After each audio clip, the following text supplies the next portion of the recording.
दोस्तों, क्या आपको पता है कि महाभारत में किस योद्धा के रथ पर कौन से देवता का वास था?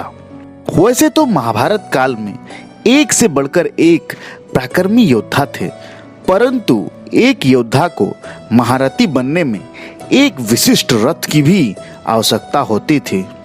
इसीलिए आज हम आपको बताने वाले हैं कि कौन सा रथ था सबसे शक्तिशाली और वह किस योद्धा के पास था।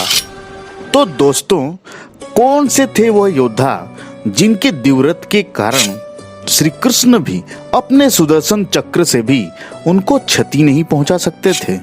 सबसे पहले बात करते हैं पितामह भीष्म की। भीष्म के रथ में इतना बल था जिसे किसी भी प्रकार से नष्ट नहीं किया जा सकता था। उनके रथ में इतनी शक्ति थी, यदि भीष्म अपने रथ से नीचे उतरकर समर्पण ना करते तो उनकी मृत्यु असंभव थी, क्योंकि उनके रथ में 6 प्रकार के अश्व थे, जिसकी शक्तियों का अंदाजा इसी बात से लगा सकते हैं कि जब वह अश्व चलते थे तो धरती कांपने लगती थी। जिन घोड़ों की मात्र एक टक्कर से बड़ा हाथी भी गिर पड़ता था। भीष्म जी को यह रथ उनके पिता शांतनु जी ने वरदान स्वरूप दिया था, और जब महाभारत का युद्ध चल रहा था तब पितामह भीष्म ने अकेले ही पांडवों की आधी सेना का विध्वंस कर दिया था। इसके बाद जब पांडवों ने पितामह भीष्म के समक्ष हाथियों से निर्मित व्यूह की रचना की, तब पितामह भीष्म ने बिना किसी अस्त्र का प्रयोग करे उस व्यूह को तोड़ दिया था। जब पांडव ने श्री कृष्ण से पूछा कि मधुसूदन, बिना किसी अस्त्र के पितामह भीष्म ने यह व्यूह किस प्रकार तोड़ा, तब भगवान कृष्ण जी ने बताया, जितना समर्थ भीष्म में है उतना ही समर्थ उनके रथ के अश्व में भी है। उनके रथ को खींच रहे एक एक घोड़े में 22 हाथियों का बल है। यह सुनकर अर्जुन कहते हैं, हे केशव, ऐसा में तो हम पितामह भीष्म को अपनी किसी भी व्यूह से नहीं रोक सकते। तब श्री कृष्ण जी कहते हैं, उनकी चिंता ना करो पार्थ, समय आने पर उन्हें भी परास्त होना होगा। अब बात करते हैं महाभारत के दूसरे योद्धा की, जिसके रथ में पितामह भीष्म के रथ से भी अधिक शक्ति थी, किंतु उनकी मृत्यु का कारण उन्हीं का रथ बना। ऐसा महान योद्धा यदि चाहता तो वह समग्र सृष्टि को अपने अधीन कर सकता था।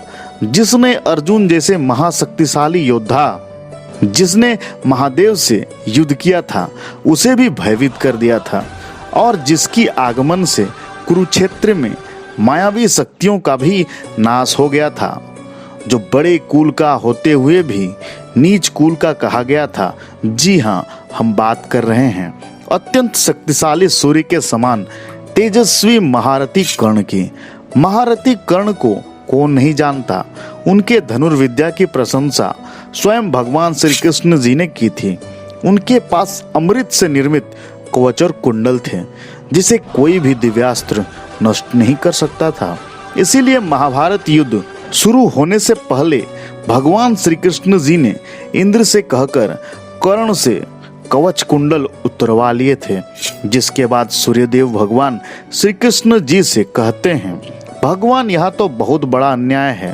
तब श्री कृष्ण जी कहते हैं, हर कर्तव्य के पीछे एक उद्देश्य होता है, परंतु आज आपका कर्तव्य है अपने पुत्र को युद्ध से पहले हर पिता की तरह भेंट दें। तब सूर्यदेव ने कर्ण को अपना दिव्य रथ प्रदान किया था, जो युद्ध के दूसरे पहर तक अत्यंत शक्तिशाली रहेगा, परंतु दूसरे पहर के बाद उसकी शक्ति विलुप्त हो जाएगी। इसी कारण कर्ण की मृत्यु दूसरे पहर में हुई थी। अब जानते हैं महाभारत के तीसरे मायावी रथ के बारे में, जिसकी आगमन से स्वयं महाशक्तिशाली भीष्म को भी झुकना पड़ा, जिसने अर्जुन के पिता इंद्र को देव-असुर युद्ध में सहायता करी थी, जिसके पास देवों से भी ज्यादा भयानक शक्ति थी, और जो इंद्र के घनिष्ठ मित्र थे। किंतु फिर क्यों अर्जुन ने उनके प्राण ले लिए? जी हाँ, हम बात कर रहे हैं असम के राजा भगदत्त की, जिसके पास इंद्र के ऐरावत की तरह सबसे शक्तिशाली हाथी था। भगदत्त के हाथी का नाम सुप्रतीक था, जिसके आगमन से सभी रथी महारथी भय से कांपने लगते थे। इसी कारण भगदत्त को अर्जुन ने मृत्यु के घाट उतार दिया था। अब बात करते हैं महाभारत के सबसे शक्तिशाली रथ के बारे में, जो कोई और नहीं अर्जुन का ही रथ था। उनको यह दिव्य रथ अग्नि देव के कहने पर वरुण देव ने प्रदान किया था।